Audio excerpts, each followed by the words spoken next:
Hey, what up, everybody? This is Stevie Breach coming to you here.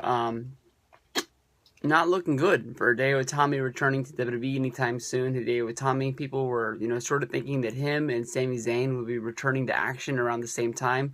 Sami Zayn, coming back to NXT, right around the Christmas to New Year time. He came back during the NXT England tour, and here's Sami Zayn still sitting out on the sideline, and the word on the street is that there are problems that happened with the surgery, and it's not healing right, and as of right now, there's not even a timetable for when he is supposed to be able to return.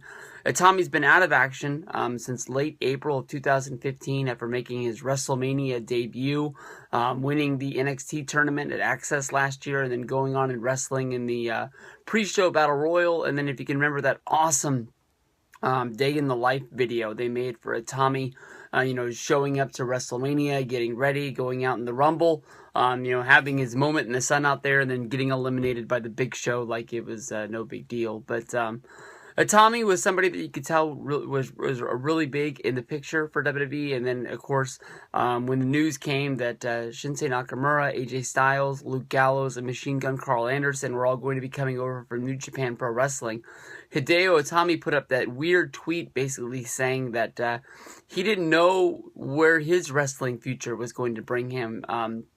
People were trying to break that down, basically thinking that maybe he didn't have long on his contract, and maybe that meant that he didn't think that WWE was going to be using him as a big deal anymore. Maybe he would go back to New Japan to sort of fill the void of those guys all leaving, and maybe be able to find a good spot wrestling over there. The one thing I liked about the Hideo Itami injury was that they sort of had that footage of him walking in.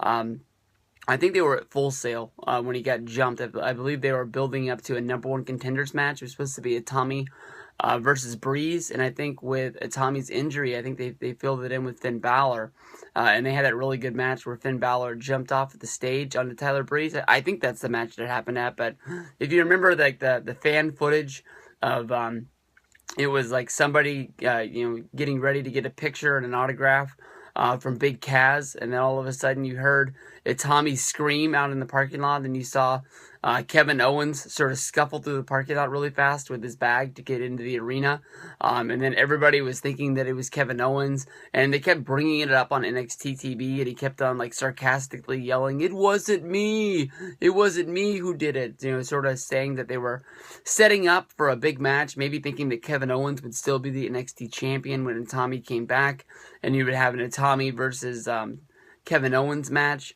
or something like that into the mix.